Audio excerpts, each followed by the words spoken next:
Kids failed to jump across the valley in their class, and she is one of them. Suddenly, Hengpeng says since they have slowed down for a while, they should run again, and Simon thinks this class is dynamic and fun. Meanwhile, the students get worried to see the hippos running toward them and Hengpeng is not there to help them. They decide to ask Ta for help, but he is not there either and Simon feels it's not good, so he immediately springs off with darkness to avoid hippos. Simon remembers Hayward said there won't be any dangerous situations during the student protection period, so he wonders if this is an accident.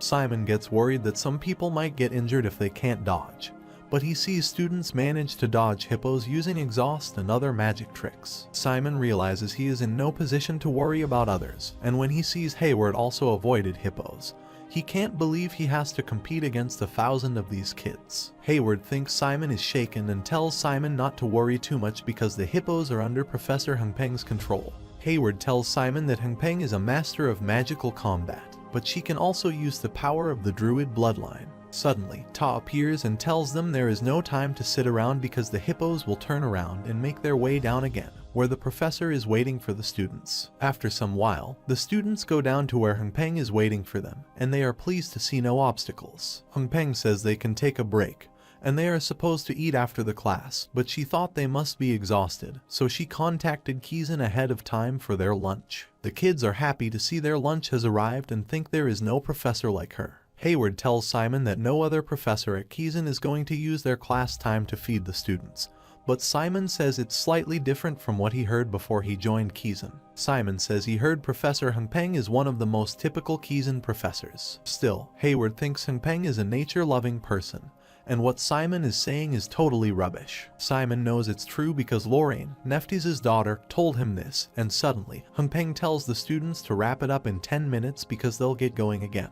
The kids thought they'd rest and go back in the hippos, but Simon could feel this was just the beginning. After lunch, Hengpeng asks if everyone has the wristbands she gave them, to which students reply they have them, so she tells them to let their darkness flow into the wristband. As the students follow her instructions, they feel tired, and Hengpeng says everyone knows what an exhaust curse is, and they are getting to the top of the hill with the curse pulling down on them. The students feel terrible, and she tells them to get ready because she will check who falls behind. Hengpeng tells the students to get into their positions and starts the race, but they are already tired and start to cripple towards the winning point. Simon thinks it's hard even to take a step forward, and his head is spinning, but he knows this has nothing to do with the prep classes, and it's purely a matter of stamina and willpower. If he falls behind here, Simon thinks he won't be able to catch up with other things going forward, so he decides to complete the task no matter what. Meanwhile, Hector gets furious to see Simon coming behind him because he used his own techniques to weaken the exhaust to get ahead of everyone. But Simon has managed to follow him without any tricks. Hector wants to crush Simon as thoroughly as possible, but simultaneously, Simon also has made up his mind that this time, first place is his. Suddenly, Malin Villine gets ahead of them and secures first place, but Simon and Hector are shocked that she won.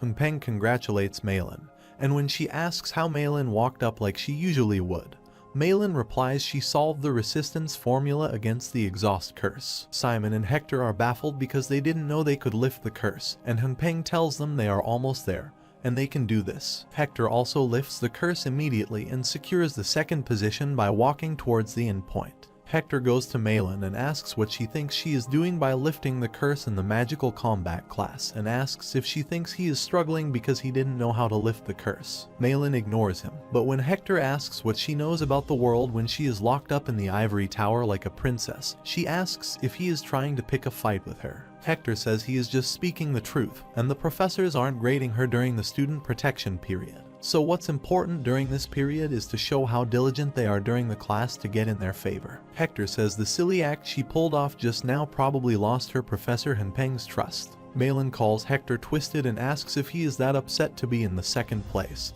He is venting it on her. Hector says he doesn't want her to mess with their classes and has zero interest in her. Meanwhile, Simon becomes third, and Hayward also reaches the finish point after some while. Hayward asks Simon how he thinks they are going back, and if he is told to get on the hippos again.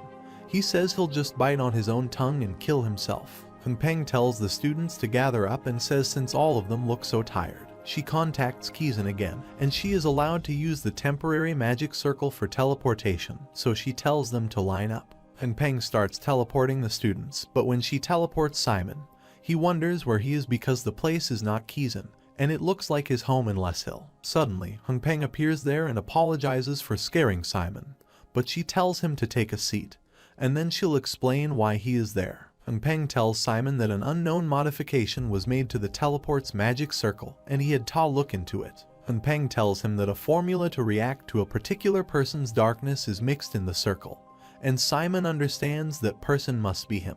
Hunpeng says Simon is right that when that formula was activated, Simon arrived at some place other than Kizan. Hunpeng asks if Simon has any guesses as to who could be doing this. Simon replies he doesn't know, and Hunpeng says it's part of her role to protect the students from unknown darkness, so she makes him go to her home because she also wants to talk to him in private. Simon is shocked, and Hunpeng says it's against the rules to get in touch with the students during the student protection period.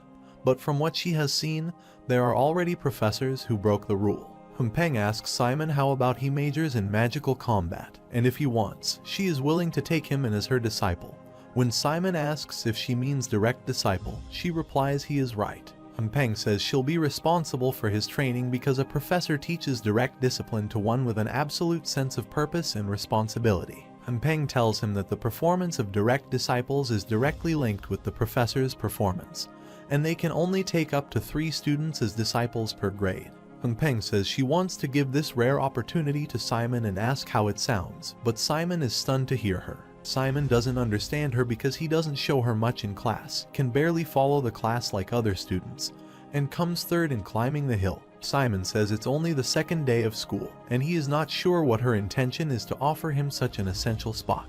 Hunpeng tells Simon that students might care about the rankings, but professors look at their talents and how he worked the darkness when he jumped over the valley. It was his first time, but despite that, his jump was the highest among the class of students. Hunpeng says this is not a question of talent or confidence anymore, and also, when he was climbing the hill, he climbed purely with his stamina and endurance, unlike the other two. Hunpeng says Simon may think he hasn't demonstrated anything, but he has proven everything for her and asks if he needs more compliments than this. Hunpeng says he'll demonstrate the best talents he has if he comes to magical combat to the point where he'll defeat her in a few years. Hunpeng says she'll make him stronger than anybody else, but Simon interrupts her by thanking her for her generous offer, and being honest, he says he likes to decline it. When Hunpeng asks him the reason, he replies, for now, he has an area he would like to explore deeper. Hunpeng says it's okay and thanks him for telling her outright so that she doesn't need to keep asking him, but says it doesn't mean she'll be giving him up completely. Hunpeng tells Simon he still has a year left before he decides on his major, so she'll have to try harder to get him to change his mind.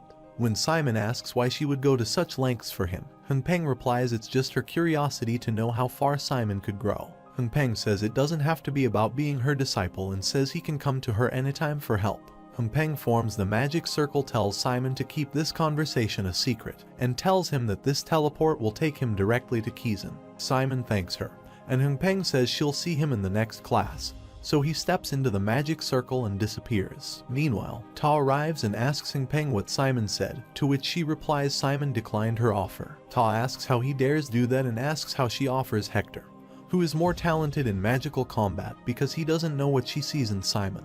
Hunpeng tells Ta that Simon is a genius and she has seen a lot of geniuses in Kizan but has never seen that type of genius. On the other hand, when Simon goes to take a shower, Hayward is already there, and when he asks why Simon arrived late, Simon replies something went wrong during the teleport. Hayward says something happened to him just now, and Simon won't believe it. But when Simon asks what happened, he says when he stepped on the teleportation magic circle, it felt like wham, like his body was blocked by something.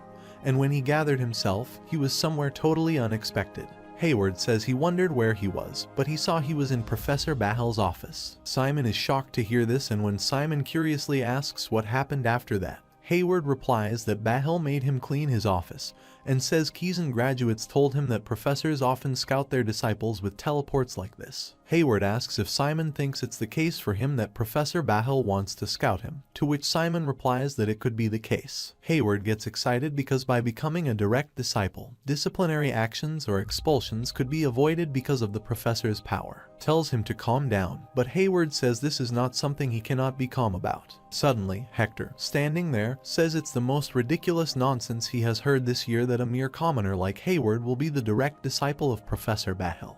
Hayward says it sounds like the young master is upset because he doesn't like Bahel noticing Hayward more than him.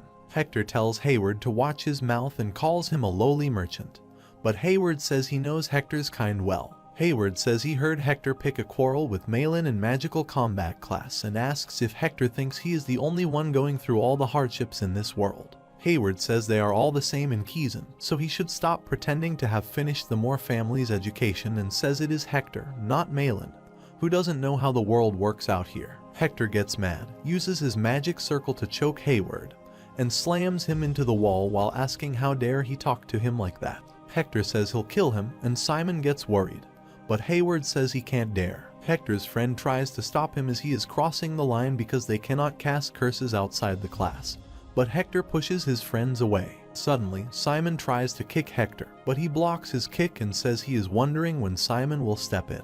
Hector dares Simon to fight it out, but suddenly, Kajin throws a soap at Hector, which he notices and throws down with his hand. Kajin tells them to keep it down before he snaps all of their necks, but Hector says he didn't know Kajin was still in the school. Hector's friends get terrified and tell Hector that Kajin is the one who got suspended for beating up other kids. Hector is offended, but he decides to leave, and he tells Kajin to watch out from now on, too, because he is not going to let things slide like this again.